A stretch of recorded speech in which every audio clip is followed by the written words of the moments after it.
गंगा नदी का इतिहास और गंगा जल का महत्व क्या है, क्या आप जानते हैं?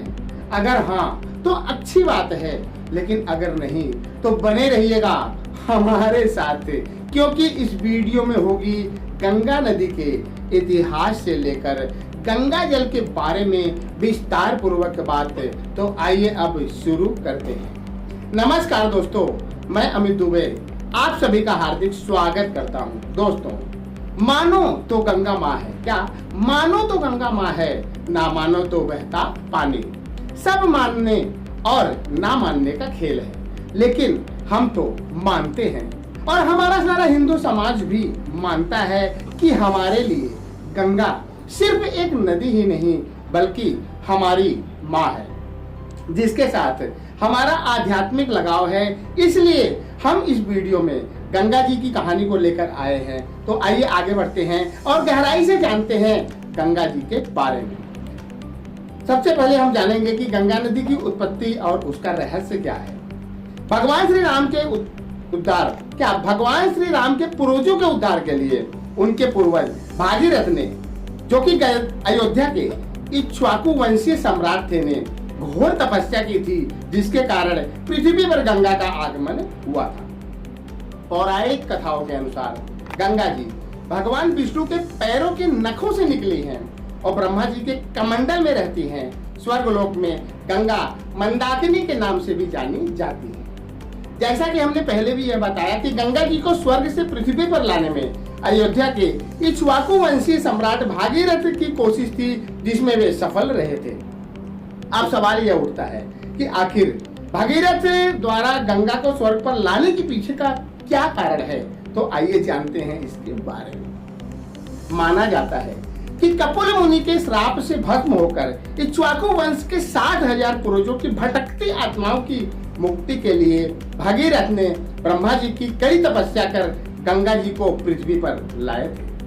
यह भी माना जाता है कि पृथ्वी पर आने से पहले गंगा जी भगवान शिव की जटाओं में समा गई थी। उसके बाद भगवान शिव की जटाओं में से निकलकर गंगा जी की धारा भगीरथ के पीछे पीछे चलते हुए बंगाल के गंगा सागर तक गई, जहां पर कपिल मुनि का आश्रम था। भगीरथ के 60,000 पूर्वजों की राख की ढेरियां जैसे ही गंगा जी का स्पर्श पाती हैं, क्या भागीरथ के 60,000 पूर्वजों की राख की ढेरियां जैसे ही गंगा जी का स्पर्श पाते हैं, तुरंत ही वे सभी मृत आत्माएं जो भूत प्रेत बनकर भटक रही थी, प्रेत योनि से छुटकारा पा जाती। हाँ दोस्तों, और आगे बढ़ते हैं और अब जानते हैं कि गंगा नदी कहां से कहां तक है। दोस्तों, गंगा नदी की मुख्य धारा भारत के उत्तराखंड के उत्तरकाशी जिले के गंगोत्री हिमनदी से निकली है, जिसे भागीरथी नदी के नाम से जाना जाता है, क्योंकि भागीरथ की घोर तपस्या से ही गंगा जी का पृथ्वी पर आगमन हुआ था। भागीरथी नदी आगे चलकर देवप्रयाग में अलकनंदा नदी से मिलती है, जहां से गंगा नदी का निर्माण होता है और यह उत्तराखंड, उत्तर प्रदेश, बिहार, झारखंड और पश्चिम बंगाल होते हुए बंगाल की खाड़ी में गिर जाती है। इस बीच गंगा नदी नेपाल और बांग्लादेश से भी गुजरती है। गंगा नदी की कुल लंबाई 2510 किलोमीटर है।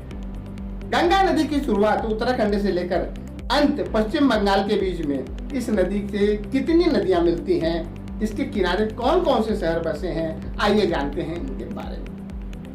गंगा नदी में मिलने वाली मुख्य नदियां उत्तराखंड के उत्तरकाशी जिले से के गंगोत्री हिमनद से चलकर पश्चिम बंगाल के बंगाल की खाड़ी तक पहुंचने के बीच में गंगा के रास्ते में जो नदियां आती हैं और गंगा जी में मिलती हैं, उनके नाम कुछ इस प्रकार हैं। गंगा नदी सबसे पहले उत्तराखंड के उत्तरकाशी जिले के गंगोत्री हिमनद से निकली है, जिसे भागीरथी नदी कहते हैं, और आगे चलकर देवप्रयाग में अलकनंदा से मिलकर गंगा नदी का निर्माण होता है। ऋषिकेश और हरिद्वार होते हुए गंगा जी उत्तर प्रदेश में प्रवेश करती हैं, जहां से अन्य नदियां गंगा जी में एक एक कर मिलती हैं, जैसे राम गंगा नदी।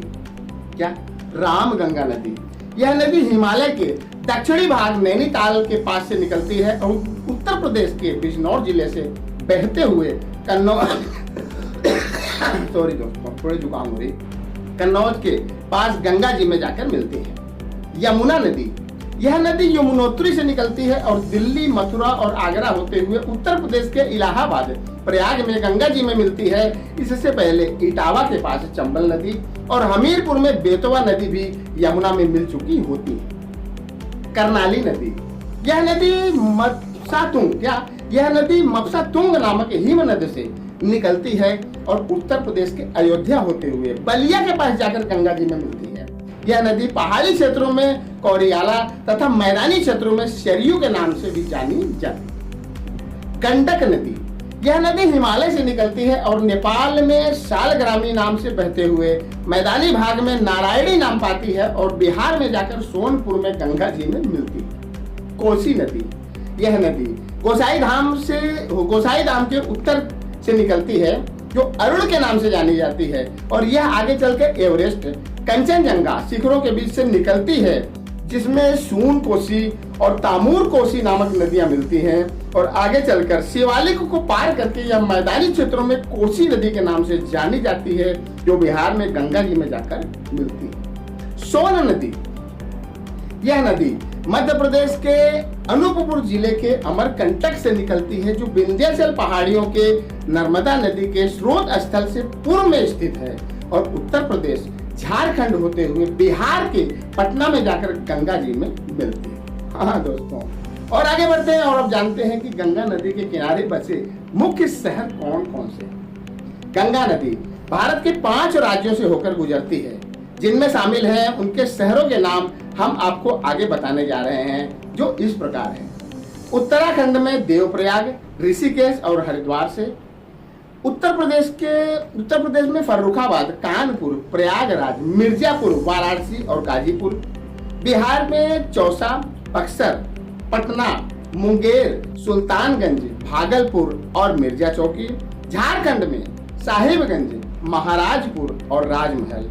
पश्चिम बंगाल में फरक्का, रामपुर हाट, जंगीपुर, मुर्शिदाबाद, कोलकाता और गंगा सागर में जाकर गंगा नदी मिल जाती है। हाँ दोस्तों, और आगे बढ़ते हैं और अब जानते हैं कि गंगा जल का महत्व क्या है।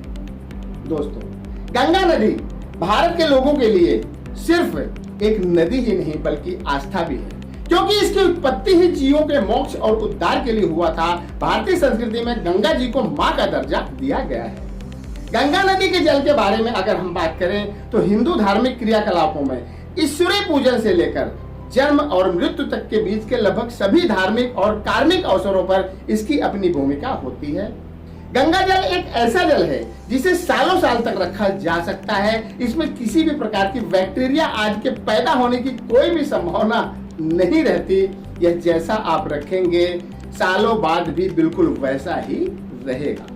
हिंदू घरों में गंगा जल रखना पवित्रता को दर्शाता है। क्या हिंदू घरों में गंगा जल को रखना पवित्रता को दर्शाता है। शुभ कार्यों में गंगा जल का छिड़काव करके वातावरण को शुद्ध किया जाता है। इंसानों के मृत्यु के पश्चात उसके मुंह में गंगा जल डाला जाता है ताकि उसको मोक्ष की प्राप्ति हो सके। हाँ दोस्तों आशा करता हूँ कि यह वीडियो आपके जनरल नॉलेज को पहले से और बेहतर बनाएगा, साथ ही आपको बुद्ध जीवियों की श्रेणी में लेकर जाएगा। तो आज के लिए सिर्फ इतना ही।